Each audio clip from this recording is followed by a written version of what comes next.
Store Parkland NRP in adhesive at a minimum temperature of 68 degrees Fahrenheit, that's 20 degrees Celsius, for 24 hours prior to installation. Ensure substrate, wall panels, and surrounding areas are clean and dust-free. Damp wipe the substrate if dust is present, and prime joint compounds with a latex-based primer. HVAC must be continually operated for a minimum of 72 hours at a temperature of no less than 68 degrees Fahrenheit, that's 20 C, prior to installation.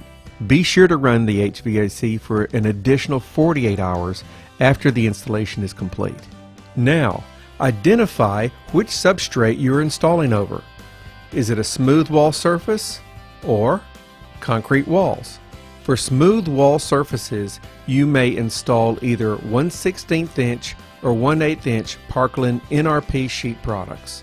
For installation over concrete walls, use only 1/8 inch Parkland NRP. This heavier gauge sheeting will smoothly bridge the gap over any unevenness in the concrete wall surface. Now it's time to lay out the project with a laser level or strike a chalk level line on the wall.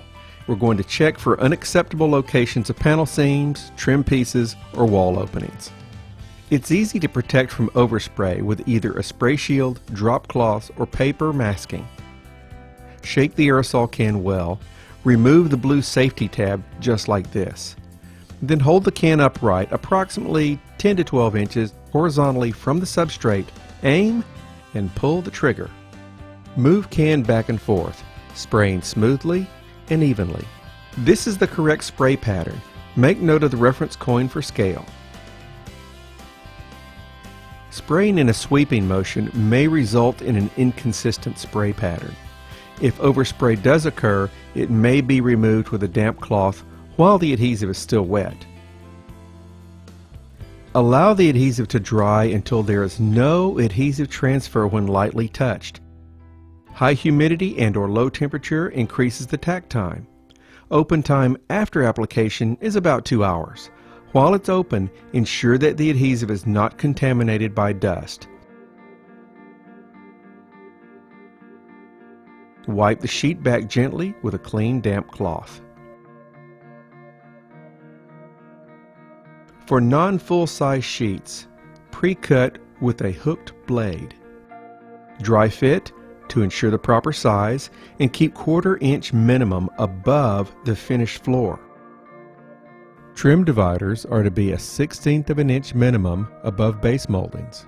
If this is a wall-to-ceiling installation, then pre-trim the top edge of the panel to allow for that 1/16 inch gap, and then pre-apply the cap moldings to the panels prior to placement in adhesive. Then you're going to want to strike plumb lines along the wall every 4 feet as a reference guide for panel alignment. You're going to want to start at one end of the wall and work along the wall to the opposite side. Roll the sheet to the adhesive with a pressure roller. Do not roll 6 inches of the sheet along each edge where the divider molding is to be placed. Slide the divider moldings on each sheet end as you work along the wall from one end to the other. Optional use of a 2-piece divider moldings makes the installation much easier. Be sure the divider moldings are fully secured to the wall with the adhesive. And if this is a water-resistant application, then you want to seal each divider and panel molding with Parkland sealant as it is mated to each panel.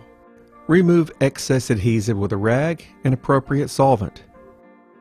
Leave a 1/16 inch gap between the sheets, trim pieces, and any building components. Inside corners, leave a 1/16 inch gap including trim. Apply the corner trim to the uninstalled NRP sheet, then place into the corner against the previously installed NRP sheet. For tight wall areas where there's no room for proper spray pattern, you're going to want to use the Parkland panel adhesive with the standard 1/16 inch V-notch trowel over a sealed surface. If you cannot seal the wall prior to installation, then you're going to have to use a 1/8 inch V-notch trowel to provide the appropriate adhesive strength. Pre-apply top and end moldings as per regular installation. Now for sheet installation over concrete walls, make sure you use the 1/4 inch by 3/16 inch square notch trowel, not the V-notch trowel. Use this trowel to apply the Parkland panel adhesive directly to the back side of the sheet. Apply the NRP sheet to the wall surface and adjust the position as necessary. Apply Parkland pin rivets along the edges as necessary to keep the sheet from moving as you work along the wall. Drill 1/4 inch holes, that's the G-size masonry bit, for the pin rivet retainers. Select the pin nail locations per approved architect specification, or select one of the 4 approved Parkland NRP pin nail patterns. If you're adding Duro-based chair rail and outside corner trim to a Parkland NRP wall installation, then cut the panel to size, leaving a 1/16 inch gap at both ends, and mechanically fasten to the wall every 16 to 24 inches. Use a thin putty knife to separate sides of the divider molding and the notch for the Duro-based trim. Now you want to apply fasteners to the base in an alternating pattern to ensure the base will not rotate or sag out of location. For outside corner trim, fasten with screws. Please recycle the aluminum can according to state and local federal regulations.